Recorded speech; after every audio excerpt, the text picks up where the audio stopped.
To the chosen, the elect, the Negroes, greetings. My name is Sister Gloria, and today's date is July 14th, 2024.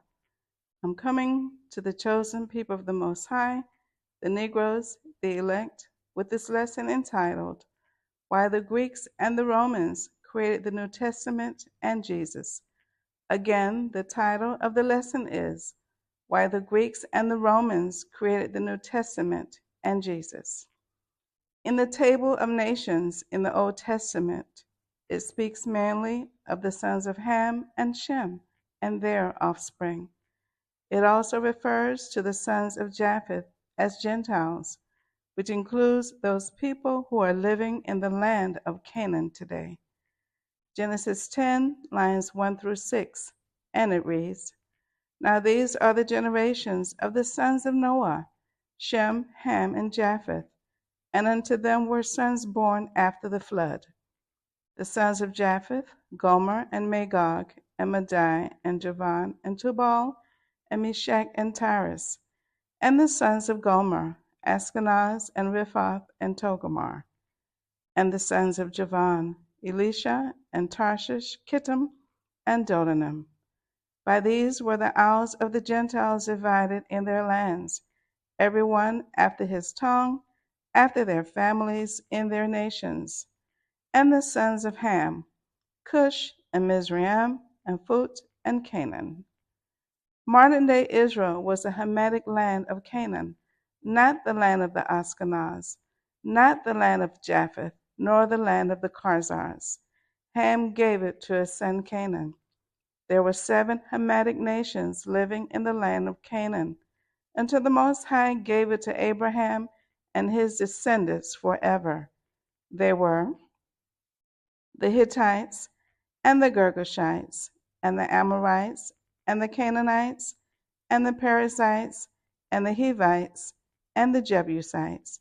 Deuteronomy 7 and 1. So those Europeans you see in the land of Canaan today are not the descendants of Abraham.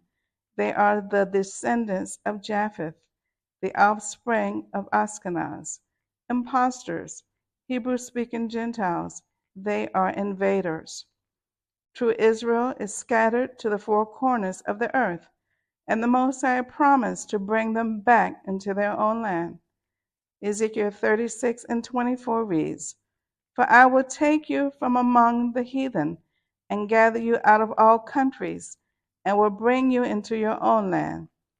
There is only one place in the Old Testament, in Genesis chapter 10, the table of nations, where Japheth's offspring are mentioned, and they are mentioned in the context as being Gentiles or non-Israelites. Genesis 10 and 5. A people that the Most High despised, whereas the descendants of Shem and Ham are mentioned throughout the Hebrew Scriptures, also known as the Old Testament. So the Greeks and the Romans wanted to get even with the Most High because they were the so-called intellectuals of their day, and they were not the chosen people, but Gentiles. Therefore, the Greeks and the Romans saw it fit to create this fake New Testament to make the Hebrew Scriptures or Old Testament seem insignificant. They inserted themselves in this fake book, and Jesus became their God. And they joined that fake book, the New Testament, to the Hebrew Scriptures to trick the chosen people and purposely give them Jesus and told them, This is the God that you must serve, instead of the power of Abraham, Isaac, and Jacob. Neither Europe nor Europeans are mentioned in the Old Testament, the true and authentic scriptures of the Most High, but they are all throughout the fake New Testament.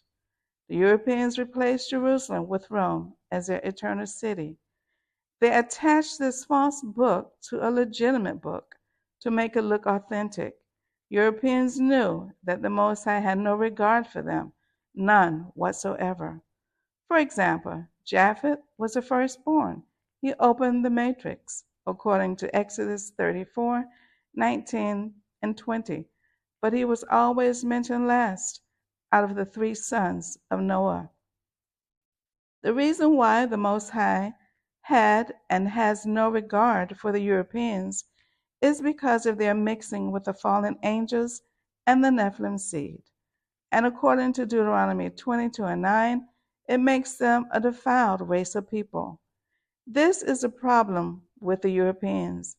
They have such a disdain for the Negroes that they cannot come to grips with the fact that the Most High chose the Negroes as his chosen people, 100% pure human, with no fallen angels DNA and no Nephilim seed. The Most High chose one nation of people, and that is the Negroes. Amos 3:2, and it reads, "You only have I known of all the families of the earth."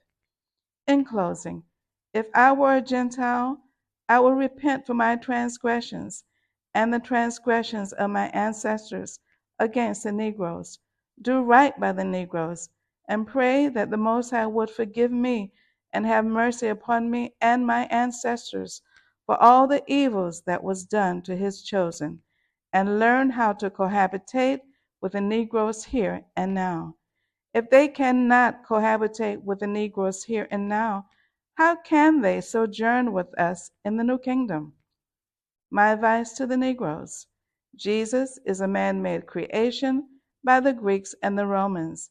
If they hate you and despise you, why would they want to give you the so-called light of the world? So stay away from Jesus, because he's going down to the abyss with Satan and the fallen angels, and you do not want to go down there with them. So now we know why the Greeks and the Romans created the New Testament and Jesus. Please do not forget to like, comment, subscribe to this channel, and share this video. Thank you so very much for listening, and may the Most High, the Creator of heaven and earth, and all that is in the earth, bless and keep you awake and alert, and awaiting the return of Elijah the prophet, or whoever the Most High chooses to send back. But we know it will not be Jesus. Thank you.